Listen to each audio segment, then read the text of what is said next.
साथियों नमस्कार। मैं श्री सीमेंट प्रबंधक की ओर से एच.सी. गुप्ता जो इस संस्था का प्रधान हूँ। जैसा कि आपने पूछा और मुझे भी समाचार पत्रों और सोशल मीडिया के थ्रू ज्ञात हुआ कि श्री विद्याधर जी ने श्री सीमेंट कंपनी पे कुछ आरोप लगाए कि उनको उचित मुआवजा नहीं दिया गया। साथियों, मैं आपको श्री सीमेंट कंपनी की तरफ से ये आश्वासन देना चाहता हूं कि ये सब चीज़ कंपनी की छवि को खराब करने के लिए लगाए गए झूठे आरोप है। इनमें कोई सत्यता नहीं है।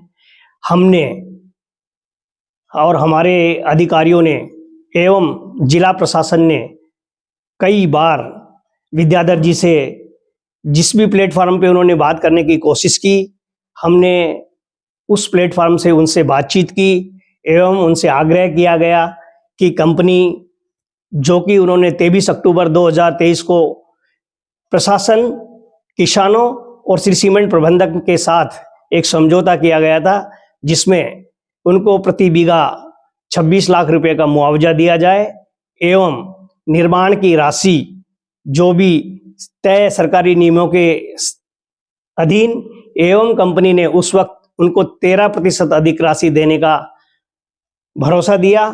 आज कंपनी उन बातों पर कायम है एवं कंपनी ने विभिन्न समय पे और उसका बाकायदा एक रिकॉर्डिंग है, फोटोग्राफ्स है, वीडियोग्राफी की गई है। कई समय पे हम खुद उनके पास चेक लेकर गए पर उन्होंने चेक लेने से मना कर दिया, जबकि जिला प्रशासन, एसडीएम, तहसीलदार, थाना अधिकारी उन्होंने भी उनसे आग्रह किया, परंतु हर बार उन्होंने चेक लेने से मना कर दिया। आज भी कंपनी श्री सीमेंट आप सबको आश्वस्त करती है कि 26 लाख रुपया पर बीघा के हिसाब से एवं जो तय नियमों के अनुसार निर्माण राशि है वो कंपनी या तो कंपनी से ले ले या जिला प्रशासन एसडीएम कोर्ट से ले सकते हैं। वो हमेशा तैयार हैं। कभी कंपनी ने मुआवजा देने की मनाही नहीं की। किसानों और फैक्ट्री के मध्य जो 2 साल पहले एक वार्ता हुई थी, उस पर वार्ता हुई थी, 26 लाख रुपए मुआवजा राशि जो तय हुई थी, उसमें विद्याधर जी का परिवार के साइन है क्या? उन्होंने भी समझौते में? हाँ, विद्याधर जी के परिवार का उसमें साइन है, विद्याधर जी के खुद के साइन है और वो अब इस राशि को लेने के लिए तैयार नहीं है। वार्ता हुई थी, तो उसमें क्या कुछ निकल के आया? अंतिम दौर की जब बात हुई, कंपनी ने उनसे बहुत आग्रह किया, परंतु उनकी जो मांग राशि है वो कंपनी एवं किसानों एवं प्रशासन के मध्य तय की गई राशि से बहुत अधिक है, जो कंपनी के लिए भी संभव नहीं था। चीजें समझ निकल के चीजें हैं कि उनके द्वारा, विद्याधर जी के परिवार के द्वारा बार बार अपने बयान बदले गए हैं। ऐसी चीजें भी सामने आई हैं। कई बार अलग अलग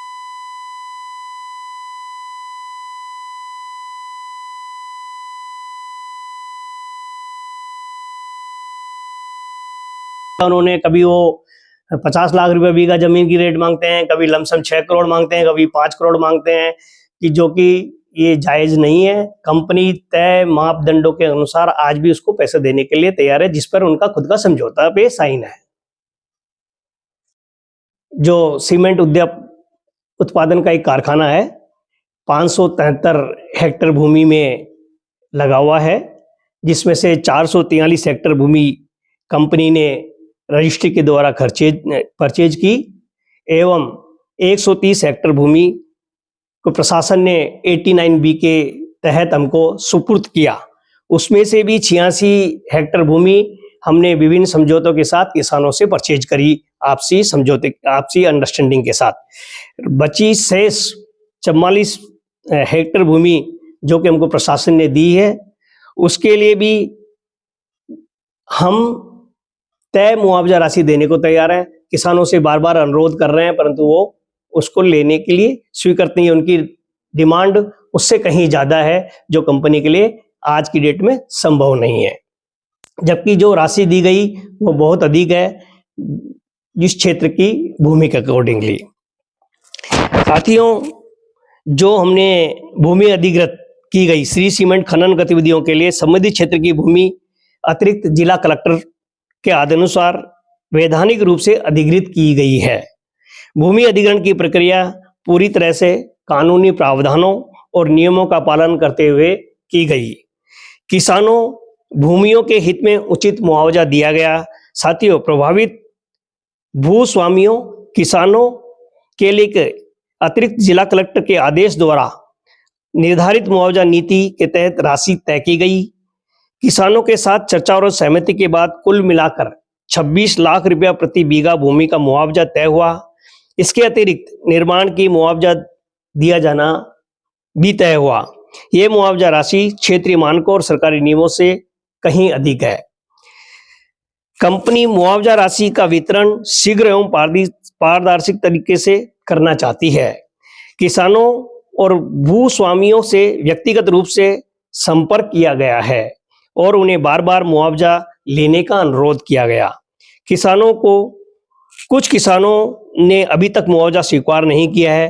कंपनी सभी प्रभावित पक्षों के साथ शांतिपूर्ण संवाद के लिए तैयार है ताकि इस समस्या का समाधान निकाला जा सके। यह परियोजना क्षेत्र के आर्थिक विकास, रोजगार सृजन और बुनियादी ढांचे के सुधार में महत्वपूर्ण योगदान देगी। इस परियोजना से स्थानीय युवाओं को रोजगार के नए अवसर मिलेंगे और क्षेत्र में समृद्धि आएगी।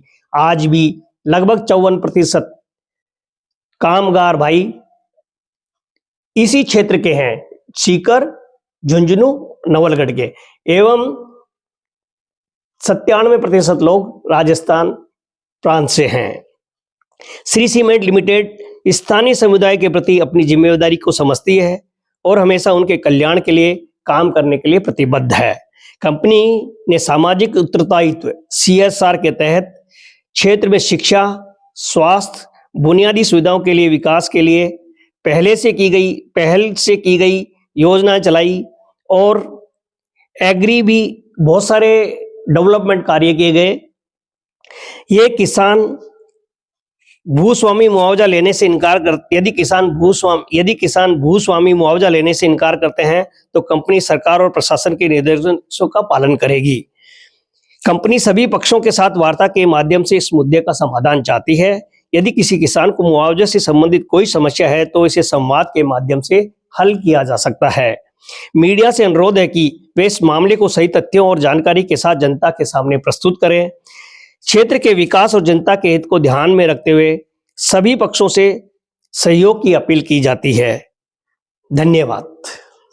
वो परमिशन नहीं दिया, आपका एग्रीमेंट नहीं हुआ, तो फिर आपने लैंड अधिग्रहण कैसे किया? लैंड अधिग्रहण हमने सरकारी नियमों मिनरल प्रोटेक्शन 89B के तहत की गई, क्योंकि जहां पर भी माइनर या मेजर मिनरल्स होते हैं उस पे सरकार का स्वामित्व होता है और सरकार उद्योगों को बढ़ावा देने के लिए एक कानून प्रावधान है 89B, उसके तहत सरकार ने हमको सुपुर्द की। CSR फंड को भी लेकर कई बार जनता के सवाल आते हैं कहाँ खर्च किया जा रहा है, जनता को इस चीज में पता नहीं कि पैसे जो CSR फंड है वो कहाँ खर्च किया गया। CSR फंड हम जहां हमारा कारखाना लगा हुआ है उसके 5 से 10 किलोमीटर के क्षेत्र में खर्च करते हैं। ये विशेष रूप से हमारा फोकस रहता है कि हम जो महिला सशक्तिकरण, उनकी शिक्षा, उनके स्वास्थ्य एवं आसपास के क्षेत्र वाटर डिफिशिएंट है तो पानी की सुविधाओं पे को कैसे उनको प्रोवाइड करें, एनवायरनमेंट प्रोटेक्शन के लिए कैसे हम ग्रीन बेल्ट डेवलपमेंट करें, एवं गाँव में इंफ्रास्ट्रक्चर की कमी है उन इंफ्रास्ट्रक्चर को कनेक्ट करने के लिए, उनको सुदृढ़ बनाने के लिए CSR एक्टिविटीज कंपनी कर रही है। लैंड है वो अभी बाकी पड़ी है, 44 हेक्टेयर लैंड अभी हमारी बाकी है जो हमको किसानों के साथ समझौता करके लेनी है, जिसका सरकार ने हमको अधिग्रहण दे रखा है और उसका मुआवजा हमने SDM कोर्ट में जमा करा रखा है।